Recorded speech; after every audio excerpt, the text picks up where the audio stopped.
Alors, pour tout ce par quoi les pasteurs passent, je veux leur rendre hommage ce matin. Je veux rendre hommage aux pasteurs. Je veux saluer avec véhémence ces hommes et ces femmes dignes qui, pour le salut des âmes, ont accepté d'aller contre la volonté de leurs parents pour certains, contre le plan qu'ils s'étaient tracé pour la plupart. C'est l'un des rares métiers dans lequel, si tu es pauvre, soit Dieu ne te connaît pas, soit tu es maudit, soit ton Dieu ne bénit pas. À la limite, il n'existe pas. Cependant, quand tu es riche, soit tu es un escroc, soit tu es un voleur, soit tu es un trafiquant, soit tu es un dealer, soit tu es un gourou, ou encore tu es un manipulateur de masse. Quand l'église ne croit pas, c'est que tu n'es pas un. Quand l'église croit, tu es allé chercher des fétiches au Ghana, au Nigeria ou au Bénin. Oui, je vais saluer ces soldats du royaume qui, par amour du prochain et passion pour leur appel, donnent la priorité aux autres. Délivrance, réception, écoute. En délaissant petit à petit leur famille pour se faire abandonner par ces personnes pour qu'ils délaissent leur famille une fois que ces derniers sont bénis. Je vais saluer ces hommes en toge et au col blanc qui tendent la main quand les autres chutent, les réconfortent et les exhortent quand ils commettent des péchés et des abominations. Mais eux n'ont pas droit à l'erreur. Ces personnes qui prêchent qu'il ne faut pas médire, qu'il faut aimer son prochain, pardonner, peu importe les erreurs des autres, mais à qui on ne pardonne jamais quand ils commettent une erreur aussi minime que soit-elle. Ces personnes qu'on salit, oui, qu'on injurie jour et nuit sur les réseaux sociaux, généralement sur base de rumeurs. Sois salué, cher pasteur. Toi qui es toujours là à l'hôpital, dans des maisons pour prier pour les âmes ou encore dans les veillées funèbres pour apporter aide et réconfort, tout en prêchant pour soutenir la famille endeuillée. Mais quand toi tu perds quelqu'un, soit Dieu est en train de te juger, ou soit Dieu t'a quitté, ou pire encore, tu as sacrifié cette personne pour la gloire de ton ministère. Sinon, si Dieu était encore avec toi, pourquoi ne t'a-t-il pas révélé la mort de ce dernier? Une telle méchanceté, une telle cruauté de la part des gens pour qui tu as donné ton cœur, ton âme, à la limite, sacrifier ta vie pour leur salut. Oui, toi, cher pasteur, qu'on appelle presque jamais pour savoir comment tu te portes, pourquoi le ferait-il puisque tu es censé être en contact permanent avec les anges? Ces derniers prendront de tes nouvelles. Et qui a dit que les pasteurs tombaient malades? C'est bien eux qui prient pour les malades. L'ange en charge de la guérison prendra soin de lui et de sa famille. Quoi de plus normal de ne jamais lui demander comment il va et de passer toutes les fois qu'on l'a au téléphone le temps à lui parler des cauchemars qu'on fait. Pourtant, il suffit de rendre visite au pasteur. Vous trouverez chez eux aussi des aspirines, des remontants, Efferalgan, CAC1000, Doliprane, des anti-inflammatoires. Parce que physiquement, mentalement et psychologiquement épuisé. Parce qu'en vrai, tout pasteur arrive à ce carrefour de son ministère en se posant toujours cette question. Pourquoi les gens sont ainsi méchants? Pourquoi? J'ai pourtant été là pour eux. Pourquoi à mon tour, ils me servent une telle cruauté? Ah oui. Ce même pasteur va se convaincre que c'est l'œuvre du diable. Prendre sa Bible, mettre sa tenue et venir à la chair prêcher aux mêmes gens qui lui mettent les bâtons dans les roues. On fait de ça notre credo. Toujours se montrer disponible en souriant. Dans tout ça, le pasteur ira encore visiter un autre groupe. Ceux qui ont récemment quitté l'église parce qu'il n'y a pas d'amour dans l'église. Ou qu'on les a offusqués ou que le pasteur a omis de leur rendre visite. Ces gens que le pasteur a hébergés pour certains pendant plusieurs années, payer la scolarité pour d'autres, organiser les mariages, financer les projets et les voyages, acheter des vêtements et chaussures, présenter à des gens d'un certain niveau, conduire dans des lieux là où ils n'espéraient jamais être, pour mettre les pieds. Trouve qu'il n'y a pas l'amour dans l'église. Et oui, le cœur de l'homme est vraiment torturé par-dessus tout. Qui peut vraiment le comprendre?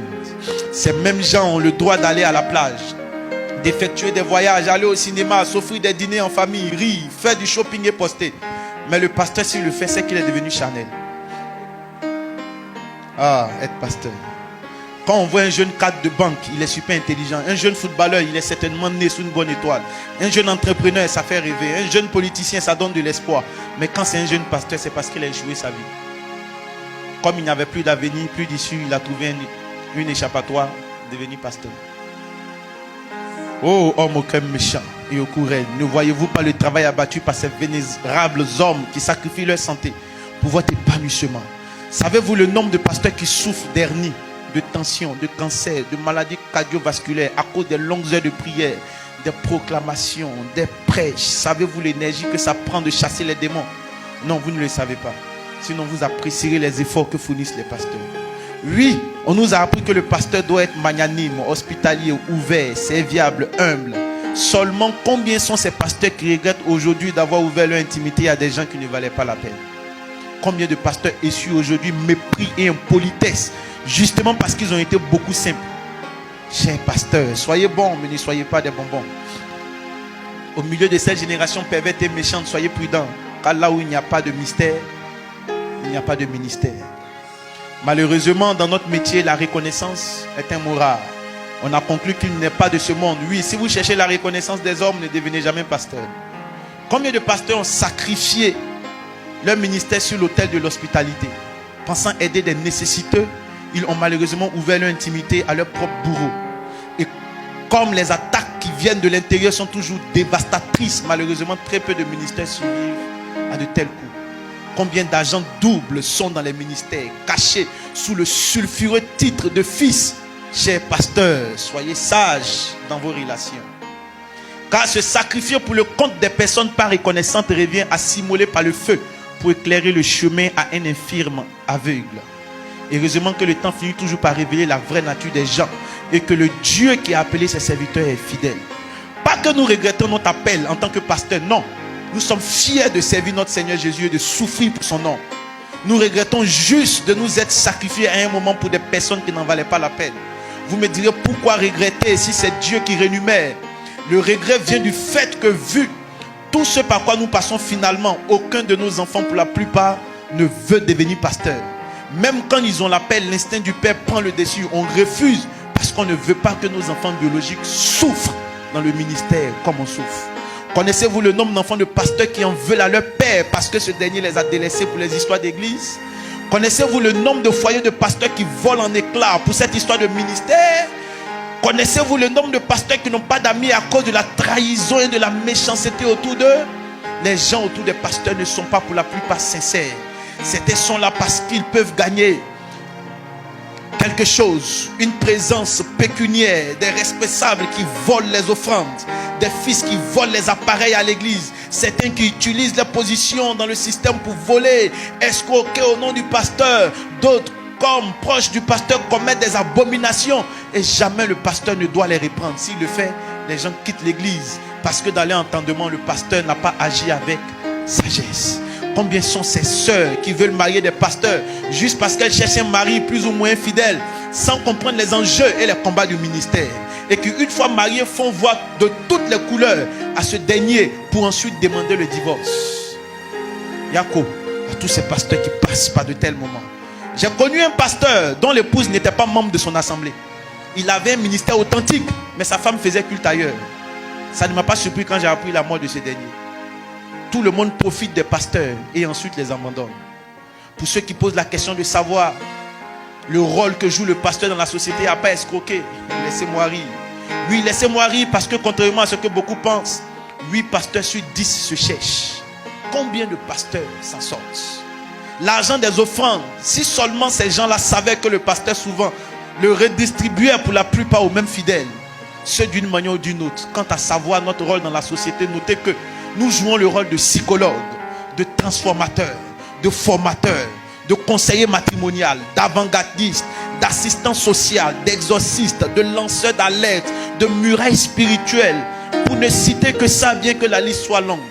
Certains vont plus loin scandale que si l'Afrique est en retard, c'est parce qu'il y a trop d'églises et de pasteurs. Peut-être, peut-être pas. À ces gens, je répondrai ceci. Arrêtez de vous agiter. Les scientifiques, les politiques, les ingénieurs, les architectes, les entrepreneurs, les docteurs, les médecins et autres ne sont pas les seuls bâtisseurs d'une cité. Non. Dieu n'utilise pas que les corps de métier pour élever une nation. Bien que tous travaillent pour accomplir son plan parfait et nos nations, vous devez comprendre que les pasteurs jouent un rôle prépondérant. Bien que des femmes et des hommes de science, de qualité, soient très importants et qu'on ait besoin des acteurs sociaux, éducatifs et économiques de qualité, il est cependant important de noter que tous ces acteurs sont chapeautés par la pastorale pour des lumières de plusieurs ordres. Alors s'il est vrai que nous avons besoin de systèmes de qualité pour élever nos nations, il est aussi vrai que nous avons besoin d'un système ecclésiastique de qualité. Car c'est le prophétique qui régule et établit la politique, jamais le contraire.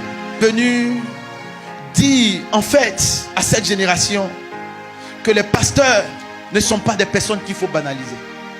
Ce sont des personnes qui se battent pour l'avenir de plusieurs. Ce sont des personnes qui se battent pour écrire l'histoire de cette humanité. Dans nos sociétés, beaucoup de personnes étaient des braqueurs, ont été transformées par le message des pasteurs. Beaucoup de femmes voulaient abandonner leur mari, mais sont venues au bureau, le pasteur les a confortés. Des foyers qui devaient voler en éclats, le pasteur a prêché. Ces foyers ont été solidifiés. Beaucoup d'enfants qui étaient rebelles à leurs parents, après un message, se sont repentis. La cellule familiale recréée. Beaucoup de familles qui étaient divisées ont été unies après que les pasteurs aient prêché les paroles. Quand nos nations sont en guerre, qui est-ce qu'on appelle? Les guides religieux. Parce que nous sommes le pont entre Dieu et les humains. Les pasteurs ne méritent pas une telle cruauté, une telle méchanceté. Pour ceux qui se cachent derrière les caméras pour insulter les pasteurs matin, midi et soir, soyez-en sûrs, le Dieu que nous servons est fidèle. C'est un Dieu qui ne laissera pas impuni tout le mal qui est fait aux pasteurs.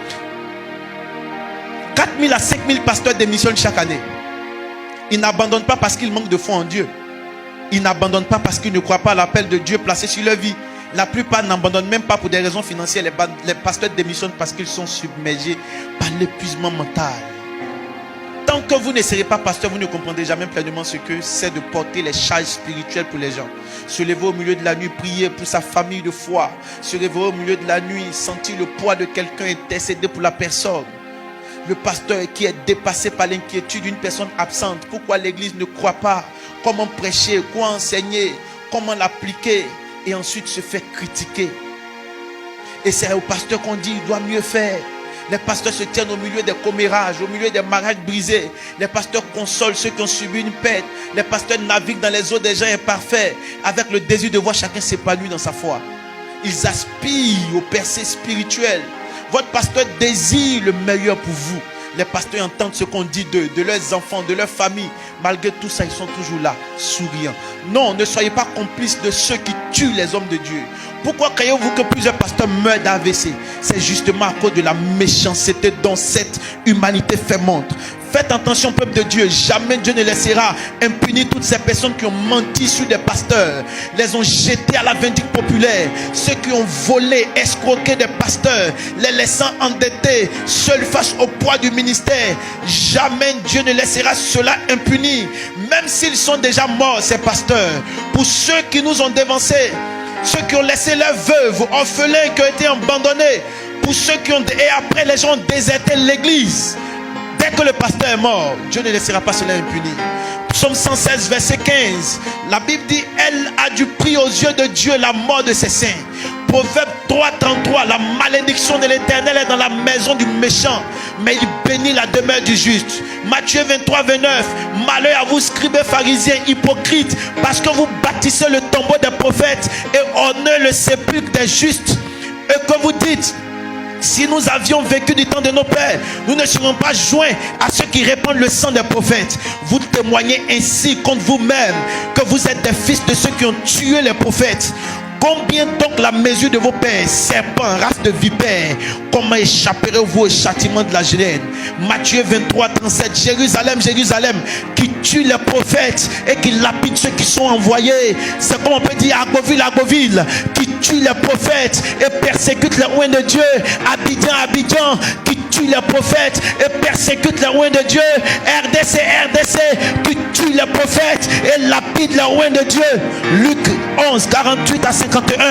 Malheur à vous, parce que vous bâtissez le tombeau des prophètes que vos pères ont tués. Vous rendez donc des témoignages aux œuvres de vos pères et vous les approuvez, car eux ils ont tué les prophètes et vous bâtissez leur tombeau. C'est pourquoi la sagesse de Dieu a dit, je vous enverrai des prophètes et des apôtres. Ils tueront les uns et persécuteront les autres, afin qu'ils soient demandés compte à cette génération du sang de tous les prophètes qui a été répandu depuis la création du monde.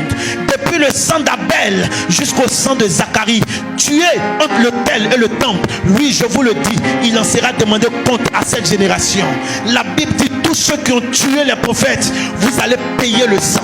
Vous qui avez monté des coups contre les serviteurs de Dieu, vendu de faux témoignages, brisé des ministères, menti sur des hommes de Dieu, on vous envoie, vous faites des coups, vous salissez les hommes de Dieu, vous racontez des choses, vous dites que vous en draguez, vous mentez, que s'il vous a cherché dans le bureau, vous mentez qu'il a voulu vous violer, et puis on répand les rumeurs, le ministère détruit, on vous a envoyé, vous allez payer, vos enfants vont payer, vos parents vont payer.